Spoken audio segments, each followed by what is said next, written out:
그러나 사람을 구원하는 것도 주님의 복음이라면, 사람을 변화시키는 것도 주님의 복음이에요. 사람의 신앙을 성장시키는 것도 주님의 복음입니다. 그렇기 때문에 처음 믿는 사람에게도 복음을 전하고 오래 믿은 사람에게도 복음을 전하면 됩니다. 복음이 하나님의 능력입니다. 복음, 로마서에 내가 복음을 부끄러워하지 아니하노니 이 복음은, 요즘에는 모든 이름 앞에다 이자를 갖다 붙이지요. 이메일, 이카머스, 이베이, 이런 식으로 정말로 선견지명이 있는 회사가 이랜드라고 저는 생각을 했는데, 왜냐하면 이런 디지털 혁명이 일어나기 전에 이미 이름을 제대로 지은 것이지요. 요즘에 여러 가지 좀 어려운 일이 있습니다만은. 그래서 사도 바울도 이 복음은, 여기서 이 복음이라는 것은 this gospel, 다른 복음이 아니고, 다른 틀린 희석된 복음이 아니고, 내가 복음을 부끄러워하지 아니하노니 이 복음은 모든 믿는 자에게 구원을 주시는 하나님의 능력이 됨이니라. 복음은 여러분 하나님의 능력입니다. 구원을 주시는 하나님의 능력인 것뿐만이 아니고 사람을 감화시키고 사람을 치유하고 사람을 변화시킬 수 있는 하나님의 능력이 복음에 있습니다. 복음에 있습니다. 최근에 한국의 어느 유수한 교회 목사님의 아들이 책을 썼습니다. 그분은 목사님은 아닙니다. 그러나 일평생 목사의 아들로 교회를 다니던 분인데, 그분이 책에서 고백하기를 자기는 어렸을 때 기독교는 코미디다라고 생각을 했대요. 그러나 아버지의 체면을 생각해서 주일 예배는 빠지지를 않았대요. 그러나 예수님을 믿지는 않았대요. 그러다가 미국에 공부하러 갔다가 어느 미국 목사님의 설교 테이프를 들으면서 은혜를 받고 거듭났어요.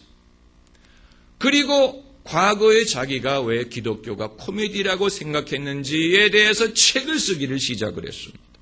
그분이 자기가 과거에 교회를 다니면서 모순이라고 생각했던 것을 세 가지를 지목했는데, 첫째는 예배가 엔터테인먼트화 된다는 것입니다. 사람들이 그냥 예배는 지루하게 생각을 할 테니까 그들을 엔터테인먼트를 제공해야 된다라고 교회들마다 생각을 하는 것, 그걸 코미디라고 생각했고, 둘째는 교회에 마케팅 기법을 도입하는 것입니다. 그러니까 사업하는 것처럼 요즘 사람들의 심리를 알고 그들의 욕구를 알고 수요를 알고 교회가 그것을 채워주는 방법으로 해야 교회가 성장할 수 있다 하는 어떤 마케팅 방법을 도입을 하고 의지하려고 하는 것. 그리고 세 번째는 심리학을 설교하는 것을 예를 들었습니다. 심리학.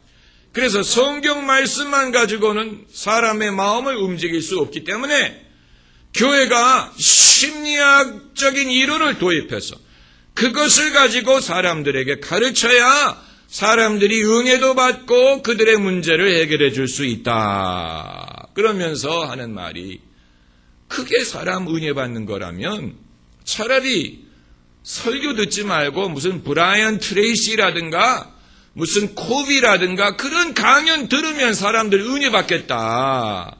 얼마나 복음에 대해서 확신이 없으면 그런 다른 외부의 이론을 빌려와서 그것을 가르쳐야 된다고 생각을 하느냐.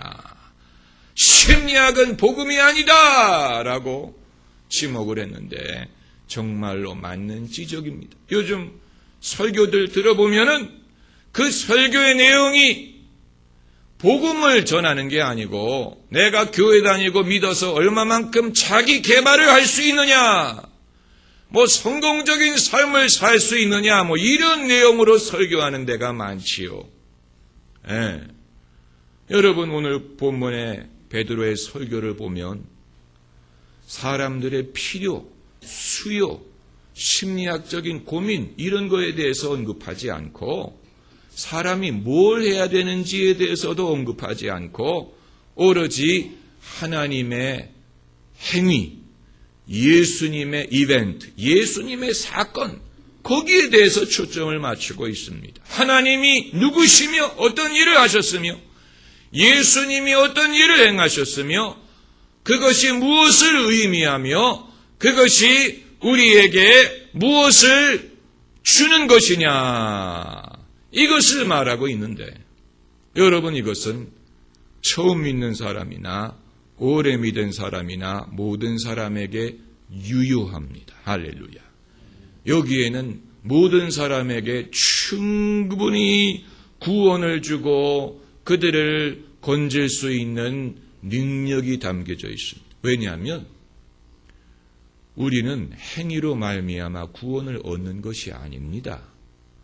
우리의 선행으로 구원받는 게 아니고 우리의 어떤 의지로 구원받는 게 아니고 우리 안에는 선한 것이 없습니다. 사람이 행함으로 말미암아 의롭다함을 얻을 수가 없습니다. 그렇기 때문에 우리가 사람에게 이런저런 요구를 할 수는 있지만 거기에 능력이 있는 것은 아니고 그것이 그 사람을 구원으로 인도할 수 있는 것이 아닙니다. 결국 우리가 의지할 수 있는 것은 예수님의 은혜밖에 없습니다. 예수님.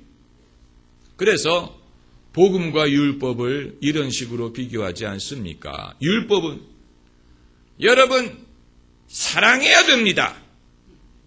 이게 율법이에요. 누가 몰라요? 사랑해야 되는 줄 누가 몰라요? 안 되는 걸 어떻게 합니까? 네, 사랑해야 됩니다. 바르게 살아야 됩니다. 누가 모릅니까? 그건 율법이에요. 그럼 복음은 뭐냐? 하나님이 여러분을 사랑하십니다.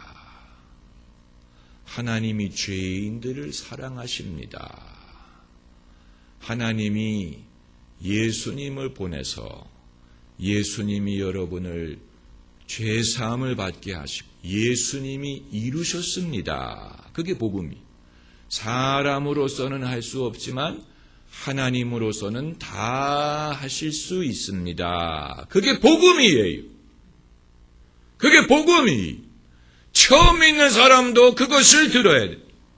오래 믿고 자기가 변화되지 않는 것에 고민하는 사람도 그것을 들어야 됩니다. 사람으로서는 할 수 없으되 하나님으로서는 다 할 수 있느니라. 그렇기 때문에 베드로는 오순절날 첫 설교하면서 사람에 대해서 언급하지 않아요. 사람이 뭘 해야 되는지, 여러분이 뭘 해야 되는지 이건 중요한 게 아니었어요. 네, 그의 초점은 예수님에게 맞춰 예수님을 설교하고 예수님을 전한 것. 당연히 여기에 따르는 결론은 예수님을 바라보고 믿으라 하는 것이지요. 그러나 이 믿음은 행위로서의 믿음을 말하는 건 아닙니다. 이것은 이제 내 행위가 아니고 예수님의 행하신 일로 말미암아 구원받는다는 것을 믿어라. 이제 그런 의미가 되겠습니다. 지금까지는 나를 바라보던 사람들이, 사람 바라보던 사람들이 여기에는 소망이 없는 것을 알고 하나님이 이루셨다. 이것이 기쁜 소식이다. 할렐루야. 여러분, 복음은 그러므로 기쁜 소식입니다. 기쁜 소식입니다. 유일한 기쁜 소식이에요. 할렐루야. 기도하십시다.